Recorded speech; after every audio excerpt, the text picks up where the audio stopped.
Whether you like it or not, in business, you're going to be hiring people. And that means having really tough conversations like firing people. Especially when you're just starting out and you're very excited about this idea that you bring into life. You're probably most likely going to be hiring friends. And in business, there are 3 hats that you need to be wearing so that you understand and you don't make the mistakes that one of my clients did. Before I tell you the 3 hats that you need to be wearing, you have to understand that when it comes to hiring, you're going to be hiring for tasks or hiring for responsibilities. When it comes to tasks, it's very easy because it's like you can hire a VA to do it. It's like repetitive tasks, put in numbers on a screen, whatever. It's super simple. Responsibilities are things that are really could mess up your company or could make a lot of money or could like really propel your company forward. For those of both things, you need to understand there's a process so that you can replace yourself eventually and buy back your time. And I'm purposely using that line because I believe this concept I took from a book called Buy Back Your Time by Dan Martell. It's basically a very simple, and I'm paraphrasing this, it's a three simple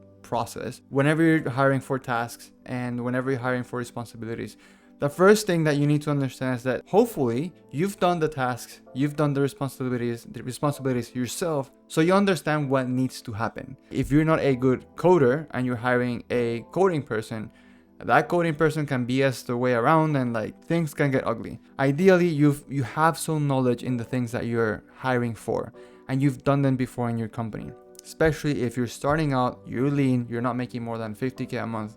Ideally, you're not going to be able to hire very top talent because it's very expensive. So you're hiring people that are not the top talent, so you're going to have to train them a little bit. For tasks and responsibilities, it's the same thing. It's this three-step process. It's called D, and D, which is document, demonstrate, and duplicate. Document means you actually, as the business owner, you do the task, you do the responsibility, you open a Google Doc, you create an SOP, which is standard operating procedure. You're very detailed in everything that you do. Ideally, you do a Loom video of yourself doing the thing. You have the Loom video transcribed, go put it in ChatGPT, make notes and step-by-step process. You put it in a Google Doc and you say, this is how we do X in our company. Step-by-step process, here's the Loom video, and I'm just documenting everything that I do so that it's easier to show somebody how to do it. So that's the first step for tasks or responsibilities, whatever. For responsibilities, you gotta be a little bit more personal about it, but nonetheless, I digress. So in documenting, you do an SOP. Again, I think I went very quickly on that, so I'm just gonna be very clear. A great way of doing it is doing it in detail, using a Loom video, saying it out loud on everything that you're doing, have the transcript of the Loom video, put it in ChatGPT and tell her, and you're gonna put basically the transcript and tell her, make a transcription of this video as a step-by-step process so that I can teach my next hire on how to do this X thing, and have at it. Paste it in a Google Doc, create an SOP, put the link, the Loom video up top, go through it again, repeat the process, see if it matches everything that you did. Done. SOP. First step. Second step, demonstrate. Get on Zoom call. Don't use Google Meet, please. Use Zoom. And you're gonna be on a call with that person and you're gonna demonstrate on how you did everything. Remember, document, demonstrate. Go through everything that you did. Ask questions, ask clarifying questions, ask anything. Awesome. And then the next step is basically duplication. So the person that you're trying to teach it, have them do the thing with them using the instructions that you just gave them. You see what they're doing, and if they make a mistake, you put that back into your SOP so that doesn't happen again. Very simply, I rushed through that, but those are the 3 things for tasks or responsibilities. That's how you do an SOP to train people. 3-step process: document, demonstrate, and duplicate. Here's the thing that I wanted to really touch on in this video when it comes to hiring, and the 3 hats that you need to wear in business. The 3 hats, again, I'm paraphrasing this. I got this from a book. Technician, manager, and entrepreneur. When you're starting out as a coach, you're really good at what you do. You're a good fitness coach, you're a good mindset coach, you're a good finance coach, whatever. You're a good coach. That doesn't make you a business owner. That doesn't make you a good entrepreneur. That makes you a good technician. You're good at your craft because ideally you've been doing it for so long that you can get people results. Like if you're a fitness coach and they put you on the floor and they tell you, train these people, you know how to train them. You know how to give them the results. You know how to do nutrition or whatever. Nice. The problem starts when you're very excited about becoming an entrepreneur and it's so cool because you're going to make so much money and you're going to tell your boss to go fuck themselves. Nice. You're a good technician. That's 1 hat that you're wearing.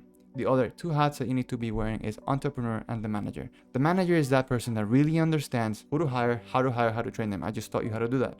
The manager also understands the managerial side of things. The system side of things, how to get people, how to liquidate people, and all those things, that's a different hat.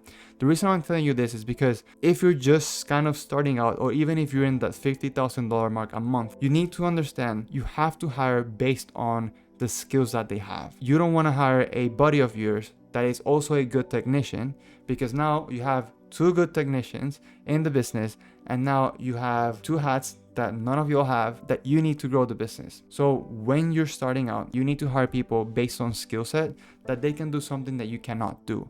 And yes, you gotta drop your ego. Dude, you gotta hire people that are better than you at something. That's how business works. If you're a good technician, hopefully, because you're trying to get into business, then you have to understand that if you want to hire somebody, it's going to be somebody that's a mentor, which could be a manager, or an entrepreneur. The entrepreneur is just doing the day-to-day things. They understand where the business wants to go. They're the visionary of the company. They understand, here's my vision. I want to get the company there, and these are the things that we need to be doing.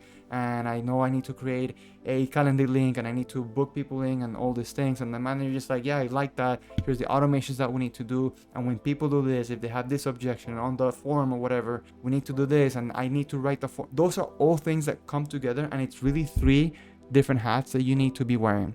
And sometimes when you're starting out, you can do all those 3 responsibilities, and that's great. The mistake that I need you to avoid is that you're hiring buddies, you're hiring friends based on friendship rather than skills. Now, if your friend is a good manager, or maybe you find a mentor that is a good manager and good entrepreneur, and you just plug in as the technician, awesome. But when you hire a friend, you have to be able to understand that friendship and business relationship are 2 different things. And you have to have the maturity of understanding that relationship.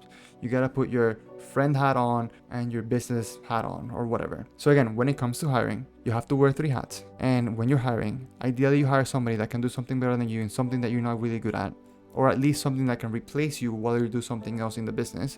And it's a managerial aspect position or an entrepreneurial aspect position. Don't make the mistake of hiring a friend just because they're a friend. And don't make the mistake of, when you're hiring people, expect that they come with the batteries on, because you're going to have to train them. And if they don't do a good job, it's probably because you didn't train them the best way possible. All in all, I think this video is just about those mistakes when you do in hiring, especially when you're starting out. And I want you to avoid those mistakes that I've done in the past. And this video is mostly inspired by a client of mine that asked me this question, and I told him this exact thing that I'm telling you now, this lesson. Understand why you're hiring, and understand the things that they're going to be doing. And ideally they do things that they can do better than you, or at least they can duplicate what you were doing before there, and they're doing it at an 80% ratio, which is really good. And you have to understand that in business you need 3 different types of people. But if you're in the 20K a month to 60K a month, you have to understand that when you're hiring, you have to drop your ego, and you have to hire somebody that can plug in those different leakages in your business bucket. Hopefully that makes sense, and hopefully you don't make those mistakes when hiring, and you got something from this video. Now, if you're a coach, that you're a good technician, and you feel like there's something missing in your business that's not allowing you to grow, or not allowing you to get more people than you can, because ideally you want to help more people and have a greater impact in life and the world, which is awesome, and you feel that there's something missing, well, I'm gonna plug it myself. Down below I'll leave 2 links. They're both free. You can go check those out too. But if you're a business owner, you're a coach, you're an agency, you're an infopreneur, and you've been stuck in that 20 to 30 to 40K a month mark, I want you to go down below and check 2 of those videos. In one of them, I'll show you a 45-minute video on how to do everything how to plug in everything that you need to plug into your business to grow. And the other one is just basically a community where I just teach everything for free for 7 days.